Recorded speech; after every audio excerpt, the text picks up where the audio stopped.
como fue anunciado, recibimos al diputado Darío Pérez, a quien le agradecemos su presencia. Gracias por venir. Buen día. Siempre me haces madrugar. Es verdad, porque usted viene de San Carlos, entonces para estar presente a esta hora va a tener que madrugar. Le agradecemos su participación. Antes de comenzar a abordar distintos temas, nosotros decíamos en la venta, ¿sigue sin convencerle la ley de riego? Sigue sin convencerme, a pesar de que logramos introducir algunos pequeños cambios que tienen que ver con citar algunas leyes medioambientales, pero en la ley de riego existe una falta de percepción del riesgo, de lo que pudiera llegar a suceder si realmente se desarrolla el riego a través de represas.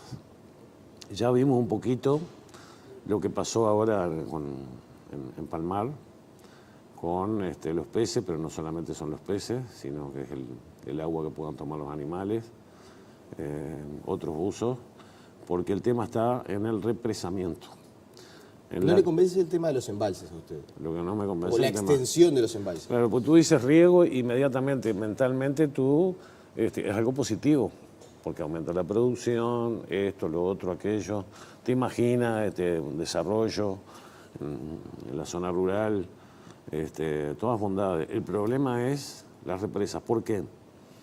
Porque está demostrado que los cambios que se producen entre un curso de agua que está constantemente fluyendo, que se llama lótico, de curso lótico, a uno léntico, que sería el de los lagos, el de las represas, inmediatamente aumentan los riesgos de polución. Porque no es el agua para el riego separado de todo lo demás. En Uruguay se está utilizando con nuevas tecnologías, particularmente con la soja, que hacen que muchos cursos de agua se vean contaminados con agroquímicos, particularmente fósforo, con otro tipo de cosas como glifosato, por ejemplo, en el que hay una eterna discusión de si es cancerígeno, si no es cancerígeno, si es esto, si lo otro.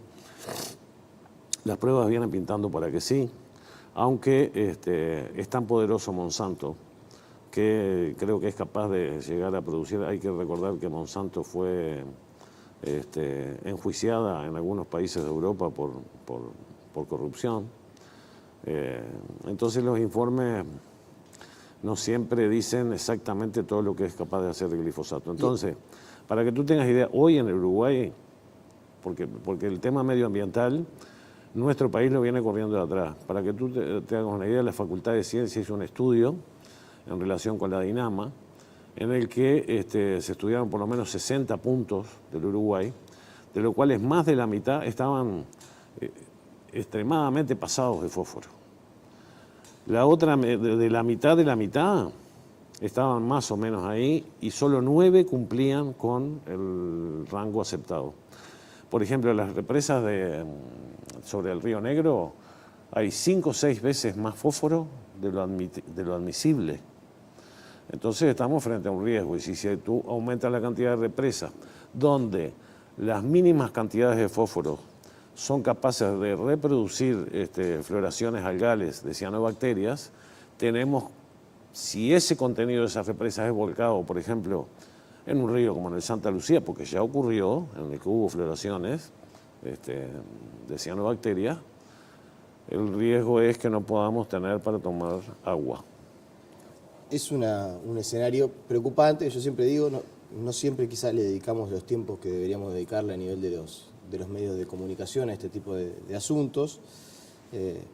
Lo que usted acaba de decir, que medioambientalmente la venimos corriendo de atrás, es un llamado de atención. Ahora, con todo este escenario, ¿por qué la votó?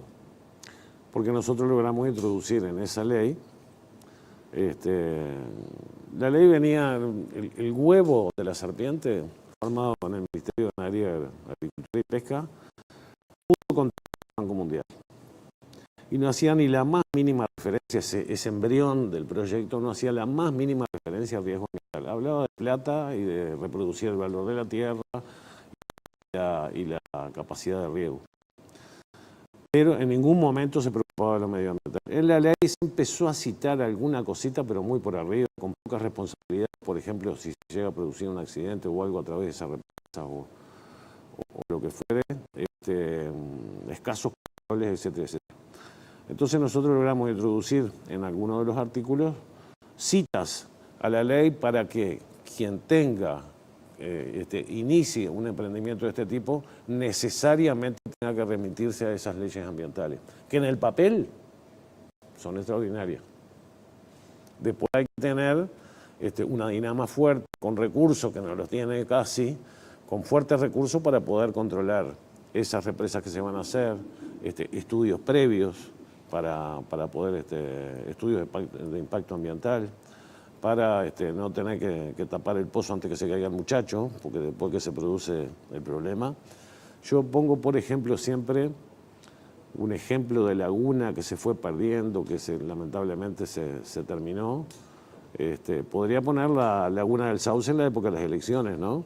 Departamentales, en el que fue muy difícil poder hacer uso del agua de laguna del Sauce. Eso se represó en el año 47.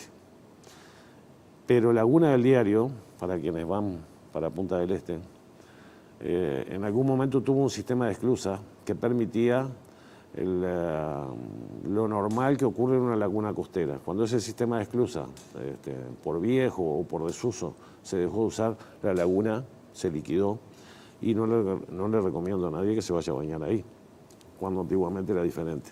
Entonces muchas veces el tiempo que nosotros tenemos para ver los desastres ambientales no nos da, y muchas veces no tenemos la percepción del riesgo para el futuro. Y la última sobre este tema, y ya pasamos al otro asunto que no quiero dejar de preguntarle, entre otros.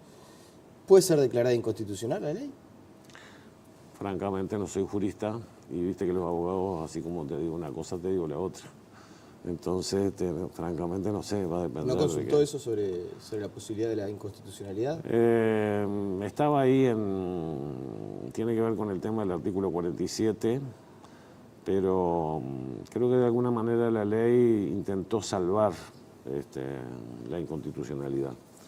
Pero bueno, todo depende después de cuando termine la Suprema Corte de Justicia. Le quiero mostrar unas imágenes sobre algo que sucedió el fin de semana. Le podemos pedir al director que las ponga en pleno. Es en el departamento de Rocha. Miren esto. Esto es en Rocha, en Castillo. Podría ser en cualquier otro punto del interior. En Pan de Azúcar estuve el otro día en una reunión. La sociedad movilizada rechazando la reestructura del Banco República. ¿Tiene que despertar el gobierno sobre este asunto? Hace tiempo que nosotros venimos en esto. Particularmente se lo planteamos cuando el señor Polga fue a la bancada del Frente Amplio, en duros términos, lo tengo que decir así. Yo puedo decir que la mayoría que hay de representantes del Frente Amplio en el directorio, en complicidad con los representantes de la oposición, que están calladitos la boca, como pasó en ANCAP, calladito la boca, traicionan los postulados históricos del Frente Amplio, porque lo que se está produciendo en el Banco República es un achicamiento en beneficio de sectores privados. ¿Cómo en Se beneficio está de sectores tercerizando. privados? ¿Cómo? ¿Cómo en beneficio de sectores privados? Y claro. Y además les paga. Porque cuando tú haces las corresponsalías, que es una de las tercerizaciones que se hacen, además de tener corresponsales, tú le estás pagando. Hoy en día están pagando alrededor de $1 millón mensuales, $1 millón mensuales a esa corresponsabilidad por hacer determinados trámites a través de ellos. Pero esto empezó primero con la privatización o tercerización de los servicios de seguridad y limpieza. Por ahí empezó la cosa. Entonces, de repente, el Banco República tiene una cantidad de vehículos blindados, pero no voy a decir la empresa, pero contrata empresas los fines de semana, etcétera, etcétera, privadas. La parte de informática se ha ido también tercerizando el mantenimiento, la gestión, etcétera, etcétera. Hoy conviven 140 informáticos de empresas privadas con 170 y pico de sobre todo en eso, en el caso trabajadores. de lo que se denomina República Microfinanzas y la atención a los microemprendedores. Pero hay más. también se ha ido tercerizando lo que tiene que ver con la gestión del crédito.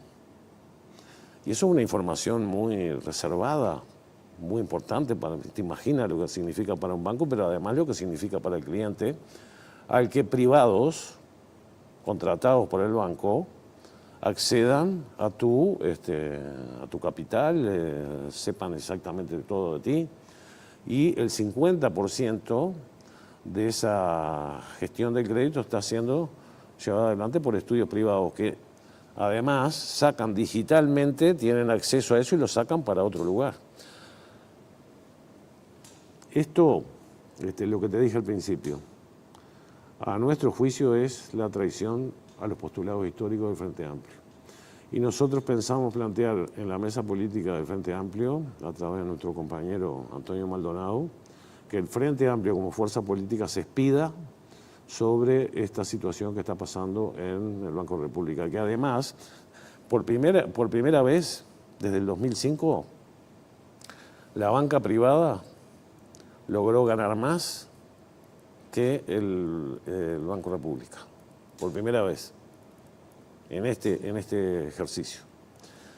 Quiere decir que la forma en la que está gestionando este directorio nos está diciendo de que está perdiendo mercado, pero está perdiendo mercado porque se está retirando de cantidad de lugares del interior donde realmente mata a los pueblos y mata a la gente. A ver, diputado, usted dice que la gestión de Polgar y de los actuales integrantes del Banco República traiciona los postulados del Frente Amplio. Sí, fui 2 veces, claro.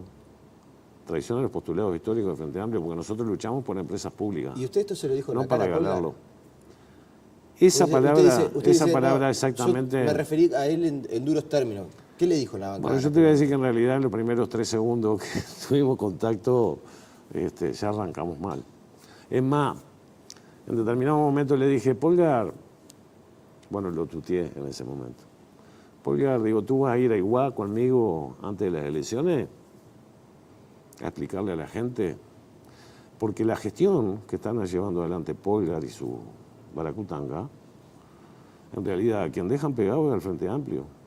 ¿O te crees que esa gente que aparecía en la movilización, por eso y por otras cosas, va a tener ganas de ir a votar al Frente Amplio?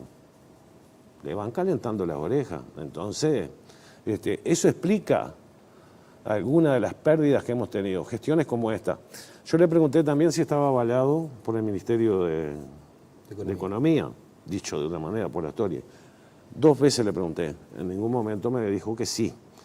Pero estoy creyendo, porque el Banco República no es cualquier cosa, no es moco de pavo, que realmente esto está siendo avalado por el equipo económico. Ahora, y eso va a tener otras, necesariamente va a tener que tener otras gestiones de nuestra parte. Por ejemplo, en el Parlamento. ¿Usted podría eventualmente llegar a convocar usted a las autoridades del Ministerio de Economía para que respondan por este asunto? Sí, eventualmente sí.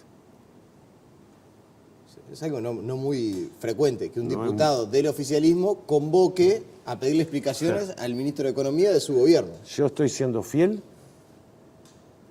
a la historia, no solo del Frente Amplio, a mi propia historia. Porque yo salí a defender las empresas públicas, salí a firmar, salí a juntar firmas, salí a votar. Esa es la historia del Frente Amplio, la defensa de las empresas públicas. No regalar parte de tu accionar a las empresas privadas. Vamos a poner 20 segundos de lo que dijo Jorge Polgar con relación a esta situación que se está dando en el interior. Es verdad, y yo lo decía y lo aclaraba a la venta de la entrevista, muchas veces uno habla de cierre de sucursales y no es cierre de sucursales. En realidad es reducción de servicios y algunas sucursales en el interior que dejan de atender algunos días. No es que cierran las sucursales para ser estrictos en el manejo de la información. Vamos a escuchar y a ver a Jorge Polgar lo que dice estos 20 segundos vinculado a este asunto. Improvisando. El banco tiene 130 sucursales, las que mantener todas abiertas. Es un proceso que hace muchos años de categorización, que no es otra cosa que adaptar la organización interna de cada sucursal a la realidad de la magnitud y tipo de negocios que se hacen en cada una de ellas. Mira, nadie dice que estoy improvisando, ¿no? Qué esperanza. Es más, si yo fuera dueño de un banco, tan tranquilo que lo ponía. Es bárbaro para reducir costos. En apariencia.